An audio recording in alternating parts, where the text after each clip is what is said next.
ತಮ್ಮ ಒಂದು ಪಿತ್ರಾರ್ಜಿತ ಆಸ್ತಿಯನ್ನ, ಫಲವತ್ತಾದಂತ ಭೂಮಿಯನ್ನ, ಕೃಷಿಗೆ ಅತ್ಯಂತ ಯೋಗ್ಯವಾದಂತ ಒಂದು ಪ್ರದೇಶವನ್ನ ಒತ್ತಾಯ ಪೂರ್ವಕವಾಗಿ ಇವತ್ತು ಭೂಸ್ವಾಧೀನವನ್ನ ಮಾಡುವ ಮೂಲಕ ರಿಯಲ್ ಎಸ್ಟೇಟ್ ಮಾಫಿಯಾ ನಡೆಸ್ತಕ್ಕಂಥದಕ್ಕೆ ಇವತ್ತು ನಿಮ್ಮಿಂದ ಕಸ್ಕೊಳ್ತಕ್ಕಂಥ ಒಂದು ಪ್ರಯತ್ನ ಈ ರಾಜ್ಯ ಸರ್ಕಾರ ಏನ್ ಮಾಡ್ತಾ ಇದೆ.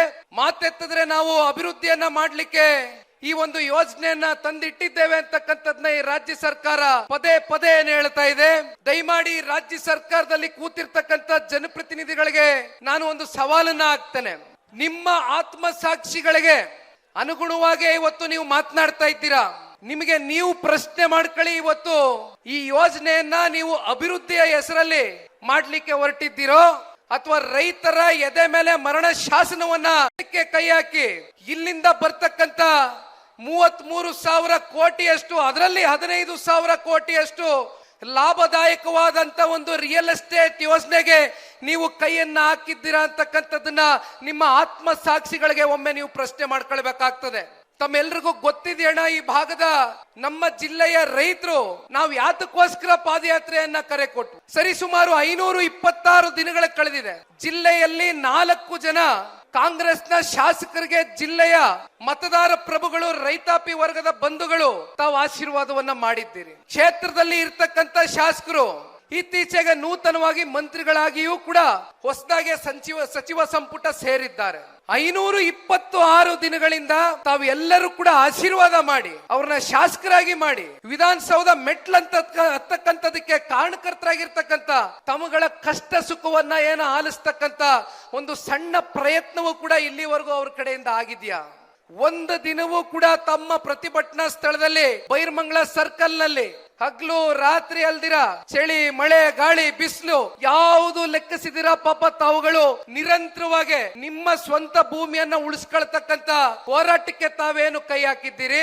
ಇಲ್ಲಿಯವರೆಗೂ ಯಾರು ಕೂಡ ಇವರು ತಲೆ ಹಾಕಿ ಮಲಗಲಿಲ್ಲ. ಪಾಪ ಹೇಳ್ತಾರೆ ಈ ಒಂದು ಪಾದಯಾತ್ರೆ ಪಟ್ಟಾಭಿಷೇಕದ ಪಾದಯಾತ್ರೆ ಅಂತೆ, ನಿಖಿಲ್ ಕುಮಾರಸ್ವಾಮಿಯ ಪಟ್ಟಾಭಿಷೇಕದ ಪಾದಯಾತ್ರೆ ಅಂತೆ, ಜಾಲಿ ಪಾದಯಾತ್ರೆ ಅಂತೆ. ಅದೆಂತದೋ ಪ್ರಾಯಶ್ಚಿತ, ಪಶ್ಚಾತ್ತಾಪ, ದಿವಸಕ್ಕೆ ಒಂದೊಂದು ಹೆಸರುಗಳನ್ನ ಕೊಟ್ಟುಕೊಂಬಂದ್ರು. ನಾನೊಂದು ಮಾತಿನ ಈ ಸಂದರ್ಭದಲ್ಲಿ ಹೇಳ್ತೇನೆ, ಯಾವುದೇ ಒಂದು ವ್ಯಕ್ತಿ, ಯಾವುದೇ ಒಂದು ಕುಟುಂಬ ಯಾರಿಗೂ ಕೂಡ ಪಟ್ಟಾಭಿಷೇಕದ ಸ್ಥಾನಕ್ಕೆ ಹೋಗಿ ತಲುಪಿಸ್ತಕ್ಕಂಥದಕ್ಕೆ ಈ ಪ್ರಜಾಪ್ರಭುತ್ವದ ವ್ಯವಸ್ಥೆಯಲ್ಲಿ ಆಗ್ಲಿಕ್ಕಿಲ್ಲ.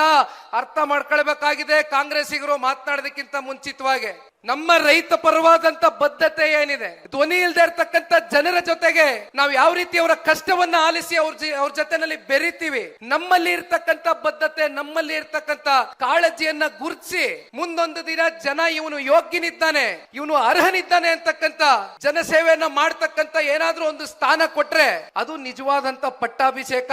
ಮಾನ್ಯ ಅಲ್ಲಿರ್ತಕ್ಕಂಥ ಪಾಪ ಹೊಸನ ನೂತನ ಮಂತ್ರಿಗಳ ಅರ್ಥ ಮಾಡ್ಕೊಳ್ಬೇಕಾಗ್ತದೆ. ಈ ರೀತಿ ಲಘುವಾದಂತ ಮಾತುಗಳು ಆಡೋದು ಬೇಡ. ಪಾಪ ಹೇಳ್ತಾರೆ ಮಾತೆತ್ತಿದ್ರೆ ಕುಮಾರಸ್ವಾಮಿ ಅವರ ಕನಸಿನ ಕೂಸಂತೆ, ಕುಮಾರಸ್ವಾಮಿ ಅವರ ಕನಸಿನ ಕೂಸಂತೆ. ಇವತ್ತು ತಮ್ಮಗಳ ಮುಂದೆ ನಾನು ಹೇಳಲಿಕ್ಕೆ ಬಯಸ್ತೇನೆ, ನಮ್ಮ ರೈತಾಪಿ ವರ್ಗ ಇಲ್ಲಿ ಕೂತಿದ್ದೀರಿ.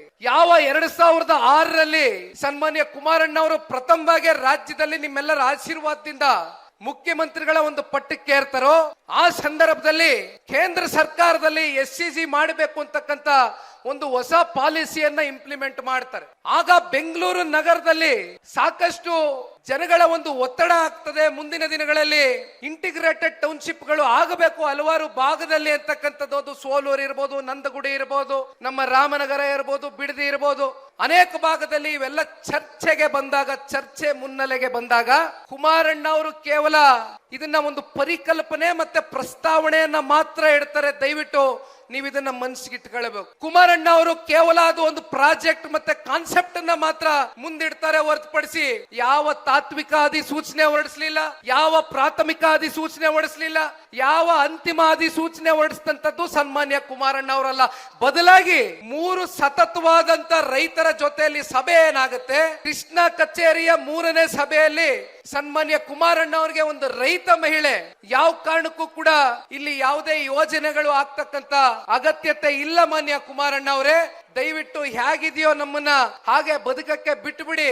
ನಾವು ಕೃಷಿಯನ್ನೇ ನಂಬ್ಕೊಂಡು, ಭೂಮಿತಾಯಿಯನ್ನೇ ನಂಬ್ಕೊಂಡು ಇವತ್ತು ಬದುಕನ್ನ ಕಟ್ಕೊಂಡಿದ್ದೇವೆ ಅಂತಕ್ಕಂಥದನ್ನ ಕುಮಾರಣ್ಣ ಅವ್ರಿಗೆ ಯಾವ ಒಂದು ರೈತ ಮಹಿಳೆ ಆ ತಾಯಿ ಹೇಳ್ತಾರೆ, ಆ ಸಂದರ್ಭದಲ್ಲಿ ಕುಮಾರಣ್ಣ ಅವ್ರಿಗೆ ಗಟ್ಟಿತನದಿಂದ ಒಂದು ಮನವರಿಕೆ ಆಗುತ್ತೆ. ಯಾವ ಕಾರಣಕ್ಕೂ ಕೂಡ ನಾನು ಈ ಯೋಜನೆಯನ್ನ ಮಾಡ್ತಕ್ಕಂಥ ಪ್ರಶ್ನೆ ಇಲ್ಲ ಅನ್ನುವಂಥದ್ದನ್ನ ಆಗಸ್ಟ್ 1ನೇ ತಾರೀಕು 2007 ಇದೇ ನಮ್ಮ ಸದನದಲ್ಲಿ ವಿಧಾನಸೌಧದ ಕಲಾಪದಲ್ಲಿ ಮುಖ್ಯಮಂತ್ರಿಗಳು, ಅಂದಿನ ಮುಖ್ಯಮಂತ್ರಿಗಳು ಕುಮಾರಣ್ಣ ಅವರು ಕೊಟ್ಟಿರತಕ್ಕಂತ ಹೇಳಿಕೆ, ಯಾವುದೇ ಕಾರಣಕ್ಕೂ ಕೂಡ ಒತ್ತಾಯ ಪೂರ್ವಕವಾಗಿ ಒಕ್ಲೆಪ್ಸಿ ರೈತರನ್ನ ಭೂಮಿ ಕಸ್ಕೊಳ್ತಕ್ಕಂಥದ್ದಾಗ್ಲಿ, ಭೂ ಸ್ವಾಧೀನ ಮಾಡ್ತಕ್ಕಂಥದ್ದಾಗ್ಲಿ ಪ್ರಶ್ನೆಯೇ ಇಲ್ಲ. ನಾನು ಇಲ್ಲಿಂದ ಇಲ್ಲಿಗೆ ಈ ಯೋಜನೆಯನ್ನ ಕೈ ಬಿಡ್ತಾ ಇದ್ದೇನೆ ಅಂತಕ್ಕಂಥದ್ದನ್ನ ಸನ್ಮಾನ್ಯ ಕುಮಾರಣ್ಣ ಅವರು ಹೇಳಿದಂಥದ್ದು ಸದನದ ಒಳಗಡೆ ಮಾತನಾಡಿರ್ತಕ್ಕಂಥ ಕಡತಗಳಲ್ಲಿ ಇವತ್ತಿಗೂ ಕೂಡ ಇದೆ.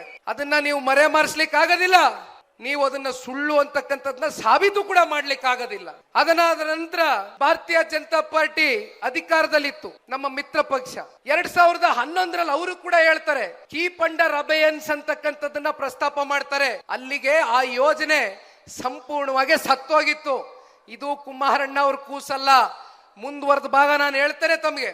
ಇವತ್ತು 2023ರ ಆ ಒಂದು ವರ್ಷದಲ್ಲಿ ಆದಂತ ತೀರ್ಮಾನ, ಅಂಡರ್ ದ ಕೂಡಾ ಆಕ್ಟ್ ಅಲ್ಲಿ GBDA ಅನ್ನ ರಚನೆ ಮಾಡ್ತಾರೆ, ಒಂದು ಹೊಸ ಪ್ರಾಧಿಕಾರ ಸೃಷ್ಟಿ ಮಾಡ್ತಾರೆ. ಅಂದ್ರೆ ಈ ಯೋಜನೆಯ ಒಂದು ಮೂಲಕ, ಆ ಪ್ರಾಧಿಕಾರದ ಮೂಲಕ ಭೂ ಸ್ವಾಧೀನವನ್ನ ಮಾಡ್ತಕ್ಕಂಥದಕ್ಕೆ GBDA ಅಂದ್ರೆ ಗ್ರೇಟರ್ ಬೆಂಗಳೂರು ಡೆವಲಪ್ಮೆಂಟ್ ಅಥಾರಿಟಿಯನ್ನ 2023 ಅಂಡರ್ ಕೂಡಾ ಆಕ್ಟ್ ನ ಮಾಡ್ತಕ್ಕಂಥದ್ದು ಇದೇ ರಾಜ್ಯ ಸರ್ಕಾರ. ಅಂದ್ರೆ ನಾವು ನೀವೆಲ್ಲರೂ ಅರ್ಥ ಮಾಡ್ಕೊಳ್ಬೇಕಾಗಿರ್ತಕ್ಕಂಥದ್ದು, ಇದು ಕುಮಾರಣ್ಣ ಅವರ ಯೋಜನೆ ಅಲ್ಲ. ಈ ಯೋಜನೆಯನ್ನ ತಗೊಂಡು ಬಂದಂತದ್ದು, ಕೂಡಾ ಆಕ್ಟ್ ನ ತಗೊಂಡು ಬಂದಂತದ್ದು, GBDA ನ ಪ್ರಾಧಿಕಾರವಾಗಿ ಸೃಷ್ಟಿ ಮಾಡಿ ಅದರ ಮೂಲಕ ಭೂ ಸ್ವಾಧೀನ ಪ್ರಕ್ರಿಯೆಯನ್ನ ಪ್ರಾರಂಭ ಯಾವತ್ತು ಮಾಡ್ತಾರೆ? ಪ್ರಾಥಮಿಕ ಅಧಿಸೂಚನೆಯನ್ನ 2025ರಲ್ಲಿ ಹೊರಡಿಸ್ತಾರೆ.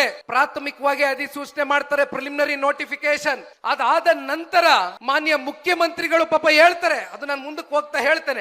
ಅಂತಿಮ ಅಧಿಸೂಚನೆಯನ್ನು ಕೂಡ ನಿಮಗೆ ಗೊತ್ತಿದೆ, 5,500 ಎಕರೆಯಷ್ಟು 7 ಗ್ರಾಮಗಳ ಅಂತಿಮ ಅಧಿಸೂಚನೆಯನ್ನ ಹೊರಡಿಸ್ತಾರೆ. ಯಾವ 2ನೇ ಅಂತಿಮ ಅಧಿಸೂಚನೆಯನ್ನ ಹೊರಡಿಸ್ತಾರೆ ಮಾನ್ಯ ಮುಖ್ಯಮಂತ್ರಿಗಳು, ಆಗ ಒಂದು ವಿಚಾರವನ್ನ ಮುಂದಿಡ್ತಾರೆ.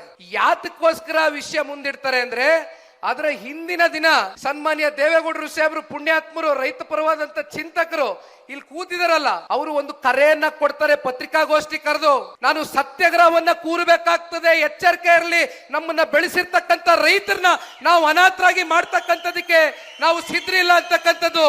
ಯಾವ ಒಬ್ಬ ಪುಣ್ಯಾತ್ಮ ಇಲ್ಲಿ ದೇವೇಗೌಡರು ಸಾಹೇಬ್ರನ್ನ ನೀವೆಲ್ಲ 4 ದಶಕಗಳಿಂದ ರಾಜಕೀಯವಾಗಿ ಅವರು ಜನ್ಮ ಕೊಟ್ಟು, ಶಕ್ತಿ ಕೊಟ್ಟು ಇವತ್ತು ನೀವು ಬೆಳೆಸಿ ಅತ್ಯಂತ ಉನ್ನತವಾದಂತ ಒಂದು ಪದವಿಯನ್ನ ತಲುಪ್ತಕ್ಕಂಥದಕ್ಕೆ ಕಾರಣಕರ್ತರಾಗಿರ್ತಕ್ಕಂಥ ನಮ್ಮ ಜಿಲ್ಲೆಯ ರೈತರ ಒಂದು ಅಸ್ತಿತ್ವದ ಪ್ರಶ್ನೆ, ಅವರ ಬದುಕಿನ ಪ್ರಶ್ನೆ ಅಂತಕ್ಕಂಥದ್ನ ಅರ್ಥ ದೇವೇಗೌಡರು ಸಾಹೇಬರು ಯಾವಾಗ ಸ್ಟೇಟ್ಮೆಂಟ್ ಅನ್ನ ಕೊಡ್ತಾರೆ, ಅದರ ಮಾರನೇ ದಿನ ಮಾನ್ಯ ಮುಖ್ಯಮಂತ್ರಿಗಳು ಮತ್ತೆ ಪತ್ರಿಕಾಗೋಷ್ಠಿ ಕರೀತಾರೆ. ಅಲ್ಲಿ ದ್ವಂದ್ವದ ಹೇಳಿಕೆ, ಅಂತಿಮ ಅಧಿಸೂಚನೆಯನ್ನ ಒಂದ್ ಕಡೆ ಹೊರಡಿಸ್ತಾರೆ, ಮತ್ತೊಂದ್ ಕಡೆ ಹೇಳ್ತಾರೆ ಪರಿಶೀಲನಾ ಸಮಿತಿಯನ್ನ ಮಾಡ್ತೀನಿ ಅಂತ.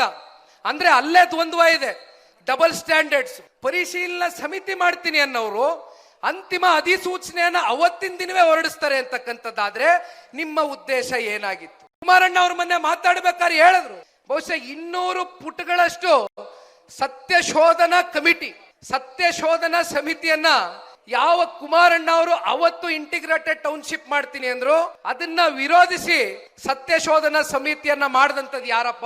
ಆ ಸತ್ಯಶೋಧನಾ ಸಮಿತಿಯಲ್ಲಿ ಅತ್ಯಂತ ಪ್ರಮುಖವಾದಂತ ಪಾತ್ರವನ್ನ ವಹಿಸಿ ವರದಿಯನ್ನ ತಯಾರು ಮಾಡಿದಂತದ್ದು ಯಾರಪ್ಪ?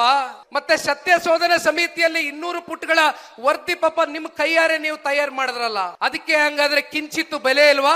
ಮತ್ತ್ಯಾಕೆ ಪರಿಶೀಲನಾ ಸಮಿತಿ? ಇದನ್ನ ನಾವು ಕೇಳಬೇಕಾಗ್ತದೆ ಇವತ್ತು ಪ್ರಶ್ನೆ. ಒಂದು ಅವತ್ತಿಂದ ಹೇಳ್ಕೊಂಡ್ ಬರ್ತಾ ಇದ್ದಾರೆ ದೇವೇಗೌಡರು ಸಾಹೇಬ್ರಿಗೆ, ಕುಮಾರಣ್ಣ ಅವರಿಗೆ, ನಿಖಿಲ್ಗೆ, ಮಾನ್ಯ ಮುಖ್ಯಮಂತ್ರಿಗಳು ಮುಖ್ಯಮಂತ್ರಿ ಆಗಿರ್ತಕ್ಕಂಥದ್ದು ಒಳಗಡೆ ಸೇರಣೆ ಇಲ್ಲ, ಒಳಗಡೆ ಹೊಟ್ಟೆ ಕಿಚ್ಚು ಅಂತಾರೆ. ಆದ್ರೆ ಒಂದು ನಾವು ನೀವು ಅರ್ಥ ಮಾಡ್ಕೋಬೇಕಾಗಿರೋದಣ್ಣ, ಈ ಯೋಜನೆ ಯಾವತ್ ಕೈಗೆ ಎತ್ಕೊಂಡ್ರು ಅವತ್ತವ್ರು ಮುಖ್ಯಮಂತ್ರಿಗಳಾಗಿದ್ರ? ಮುಖ್ಯಮಂತ್ರಿಗಳ ಪಟ್ಟದಲ್ಲಿ ಕೂತಿದ್ರ? ಯಾವತ್ತವ್ರು ಮುಖ್ಯಮಂತ್ರಿಗಳಾದಂತದ್ದು 3 ತಿಂಗಳಾಯ್ತಾ? ಯಾವತ್ತು ಈ ಹೋರಾಟಕ್ಕೆ ಸನ್ಮಾನ್ಯ ಕುಮಾರಣ್ಣ ಅವರು ಕಳೆದ ವರ್ಷ ಜನವರಿ ತಿಂಗಳು ಪ್ರತಿಭಟನಾ ಸ್ಥಳಕ್ಕೆ ಬಂದು ನಿಮ್ಗೆ ಧೈರ್ಯವನ್ನ ತುಂಬಿಸ್ತಕ್ಕಂತ ಕೆಲಸ ಮಾಡ್ತಾರೆ. ತದನಂತರ ನಾವುಗಳು ಎಷ್ಟು ಸಲ ಬಂದಿದ್ದೇವೆ ಇಲ್ಲಿ, ಯಾರ್ದೋ ಮುಖ್ಯಮಂತ್ರಿ ಕುರ್ಚಿಯನ್ನ ನೋಡಿ ಹೊಟ್ಟೆ ಕಿಚ್ಚು ಬೀಳ್ತಕ್ಕಂತ ಜಾಯಮಾನ ದೇವೇಗೌಡರ ಕುಟುಂಬದಲ್ಲ ಅಂತಕ್ಕಂಥದ್ದು ಬಹಳ ಸ್ಪಷ್ಟವಾಗಿ ಹೇಳ್ತೇನೆ. ನಾನು ಅನೇಕ ಬಾರಿ ಹೇಳಿದ್ದೇನೆ, ಮತ್ತೆ ಹೇಳ್ತೇನೆ, ಒಕ್ಕಲ್ತನ ಮಾಡ್ತಕ್ಕಂತ ಭೂಮಿ ತಾಯಿಯನ್ನ ನಂಬ್ಕೊಂಡು ಒಕ್ಕಲ್ತನ ಮಾಡ್ತಕ್ಕಂತ ಪ್ರತಿಯೊಬ್ಬ ಬಡ ಒಕ್ಕಲಿಗನ ಒಂದು ರಕ್ಷಣೆ ಮಾಡ್ತಕ್ಕಂಥದ್ದು ಇವತ್ತು ಸನ್ಮಾನ್ಯ ದೇವೇಗೌಡರು ಸಾಹೇಬ್ರ ಕುಟುಂಬದ ಒಂದು ಆದ್ಯ ಕರ್ತವ್ಯ ಆಗಿದೆ. ದಯವಿಟ್ಟು ಅರ್ಥ ಮಾಡ್ಕೊಳ್ಬೇಕಾಗ್ತದೆ. ನಮ್ಗೇನು ಹೊಟ್ಟೆ ಕಿಚ್ಚಿಲ್ಲ. ನೀವು ಮುಖ್ಯಮಂತ್ರಿ ಆಗಿದ ಆ ಕ್ಷಣವೇ ಬಹುಶಃ ನಮ್ಮ ಟ್ವಿಟರ್ ಖಾತೆಗಳಲ್ಲಿ ನಮ್ಮ ಮಾಧ್ಯಮದ ಸ್ನೇಹಿತರಲ್ಲಿ ಕೂತಿದ್ದಾರೆ. ನಾವು ಶುಭ ಕೋರಿದ್ದೇವೆ, ರಾಜ್ಯಕ್ಕೆ ಒಳ್ಳೇದು ಮಾಡಿ ಅಂತ ಬಯಸಿದ್ದೇವೆ, ಹರಿಸಿದ್ದೇವೆ. ಆದ್ರೆ ಈ ರೀತಿ ನೀವು ನಿಮ್ಮನ್ನ ಬೆಳೆಸ್ತಂತ ನಿಮಗೆ 4 ಶಾಸಕರನ್ನ ತಂದ್ಕೊಟ್ಟಿರ್ತಕ್ಕಂಥ ಜಿಲ್ಲೆಯ ರೈತರ ಎದೆ ಮೇಲೆ ಈ ರೀತಿ ನೀವು ಒತ್ತಾಯ ಪೂರ್ವಕವಾಗಿ ಮರಣ ಶಾಸನ ಬರೀರಿ ಅಂತಕ್ಕಂಥದಕ್ಕೆ ಇವತ್ತು ಅಧಿಕಾರ ಕೊಟ್ರ ಜಿಲ್ಲೆಯ ಜನತೆ, ರೈತರು ಅಂತಕ್ಕಂಥದ್ದು ಒಮ್ಮೆ ನೀವು ಉತ್ತರ ಕೊಡಬೇಕಾಗ್ತದೆ. ದಯಮಾಡಿ ಈ ಸಂದರ್ಭದಲ್ಲಿ ನಾನೊಂದು ಮಾತನ್ನ ಹೇಳ್ತೇನೆ. ಮಂಜಣ್ಣ ಅವ್ರು ಹೇಳ್ತಾ ಇದ್ರು, 9, 10, 11 3 ದಿನಗಳ ಕಾಲ ನಾವು ಪಾದಯಾತ್ರೆಯನ್ನ ಯಾತಕ್ಕೋಸ್ಕರ ಕರೆ ಕೊಟ್ವಿ. ನೀವೇನಾದ್ರು 526 ದಿನದಲ್ಲಿ ಒಮ್ಮೆ ಆದ್ರೂ ಬಂದು ರೈತರ ಕಷ್ಟವನ್ನ ಆಲಿಸಿದ್ರೆ ಬಹುಶಃ ಈ ಪಾದಯಾತ್ರೆಯ ಅನಿವಾರ್ಯತೆ, ಅಗತ್ಯತೆ, ಅವಶ್ಯಕತೆ ನಮ್ಮ ಮುಂದೆ ಬಂದು ನಿಲ್ತಾ ಇರಲಿಲ್ಲ. ಯಾವಾಗ ಪಾದಯಾತ್ರೆ ನಡೆಯಕ್ಕೆ ಶುರು ಆಯ್ತು, ಯಾವಾಗ ಪಾದಯಾತ್ರೆ ಮಾಡ್ತೀವಿ ಅಂತಕ್ಕಂಥದ್ದು ಸಮಯ ನಿಗದಿ ಆಯ್ತು, ಹಿಂದಿನ ದಿನ ಪರಿಶೀಲನಾ ಸಮಿತಿಯ ಕೆಲವೊಂದಷ್ಟು ಏನು ತೀರ್ಮಾನಗಳು, ಸದಸ್ಯರ ತೀರ್ಮಾನಗಳು ತಗೊಳ್ತಾರೆ. ಯಾಕೆ 3-4 ವಾರದಿಂದ ಪರಿಶೀಲನಾ ಸಮಿತಿಯನ್ನ ಮಾಡ್ತಕ್ಕಂಥದಕ್ಕೆ ಆಗ್ಲಿಲ್ಲ ನಿಮಗೆ? ಯಾವಾಗ ನೀವು ಪಾದಯಾತ್ರೆ ಘೋಷಣೆ ಆಗುತ್ತೆ, ಆದ್ರೆ ಹಿಂದಿನ ದಿನ ಪರಿಶೀಲನಾ ಸಮಿತಿ ಅಂತೀರಿ, ಮಾರನೇ ದಿನ ಕೋಟ್ಯಾಂತರ ರೂಪಾಯಿ ಖರ್ಚು ಮಾಡ್ಕೊಂಡು ಜಾಹೀರಾತುಗಳನ್ನ ಹೊರಡಿಸ್ತೀವಿ, ಸುರಿಮಳೆ ಪ್ರಶ್ನೆಗಳನ್ನ ಕೇಳ್ತೀರಿ. ನಮಗೆ ಎಲ್ಲ ಯಾತಕ್ಕೋಸ್ಕರ ಮಾಡಿದ್ರಿ? ಮತ್ತೆ ಮುಖ್ಯಮಂತ್ರಿಗಳು ಬರ್ತಾರೆ, ಅವತ್ತಿನ ಪಾದಯಾತ್ರೆಯ ಮೊದಲನೇ ದಿನ ಒಂದು ವಿಡಿಯೋನ ಕಟ್ ಮಾಡ್ತಾರೆ. 2 ಕೋಟಿ ಅಲ್ಲ 3 ಕೋಟಿ ಕೊಡ್ತೀನಿ ಕಾಂಪನ್ಸೇಷನ್ ಎಕರೆಗೆ ಅಂತಾರೆ. ಯಾವ ಆಧಾರದ ಮೇಲೆ ನೀವು 3 ಕೋಟಿ ಕೊಡ್ತೀನಿ ಅಂತ ಹೇಳ್ತಾ ಇದ್ದೀರಿ? 2 ಕೋಟಿ ಇದ್ದಿದ್ದು 3 ಕೋಟಿಗೆ ಹೆಂಗ ಆಗ್ಬಿಡ್ತು? 3 ಕೋಟಿ ವರೆಗೂ ಒಂದು ಮಾನ್ಯ ಮುಖ್ಯಮಂತ್ರಿಗಳು ಅರ್ಥ ಮಾಡ್ಕೊಳ್ಬೇಕಾಗಿರುವಂತದ್ದು, ಸ್ವಾಮಿ ಇಲ್ಲಿ ಸಣ್ಣ ಮತ್ತೆ ಅತಿ ಸಣ್ಣ ರೈತರ ಸಂಖ್ಯೆ ಬಹು ದೊಡ್ಡದಿದೆ. ಗುಂಟೆ ಲೆಕ್ಕದಲ್ಲಿ ಜಮೀನನ್ನ ಇಟ್ಕೊಂಡು ಎಷ್ಟೋ ರೈತರಿಗೆ ಸ್ವಂತ ಜಮೀನ್ ಇಲ್ದೆ ಹೋದ್ರು ಕೂಡ ಗುತ್ತಿಗೆಗೆ ಜಮೀನನ್ನ ತಗೊಂಡು 6, 7, 8 ಹಸುಗಳನ್ನ ಸಾಕೊಂಡು ಹೈನುಗಾರಿಕೆ ಮಾಡ್ಕೊಂಡು ಅದ್ರಲ್ಲಿ ಬರ್ತಕ್ಕಂತ ದುಡಿಮೆಯಲ್ಲಿ ಯಾಗೋ ಅಷ್ಟೋ ಇಷ್ಟೋ ಬದುಕು ಕಟ್ಕೊಂಡು ಅವ್ರ ಮಕ್ಕಳ ಭವಿಷ್ಯ ರೂಪಿಸ್ತಕ್ಕಂಥದ್ದು, ಅವ್ರ ಆರೋಗ್ಯದ ಸಮಸ್ಯೆ ಎದುರಾದಾಗ ಆ ಹಣಕಾಸಲ್ಲಿ ಅವತ್ತು ಅವ್ರು ನಿಂತು ಹೆಂಗೋ ಗೌರವಿತವಾಗಿ ಬದುಕಿದ್ದಾರೆ. ದಯವಿಟ್ಟು ಬಿಟ್ಬಿಡಿ ಗೌರವಿತವಾಗಿ ಬದುಕೋದಿಕ್ಕೆ. ನಿಮಗೆ ಈ ಯೋಜನೆ ಮಾಡಲೇಬೇಕು ಅಂತಕ್ಕಂಥದ್ದಾದ್ರೆ ಬಹುಶಃ ಈಗಾಗಲೇ KDBಯಲ್ಲಿ ಲಕ್ಷಾಂತರ ಎಕರೆ ಇವತ್ತು ನೋಟಿಫಿಕೇಶನ್ ಆಗಿ ಬಿದ್ದಿದೆ. ಬರಡು ಭೂಮಿಯಲ್ಲಿ ದಯಮಾಡಿ ಮಾಡಿ AI ಸಿಟಿ ತಗೋ ಬರ್ತಿರೋ, ಸ್ಮಾರ್ಟ್ ಸಿಟಿ ತಗೋ ಬರ್ತಿರೋ.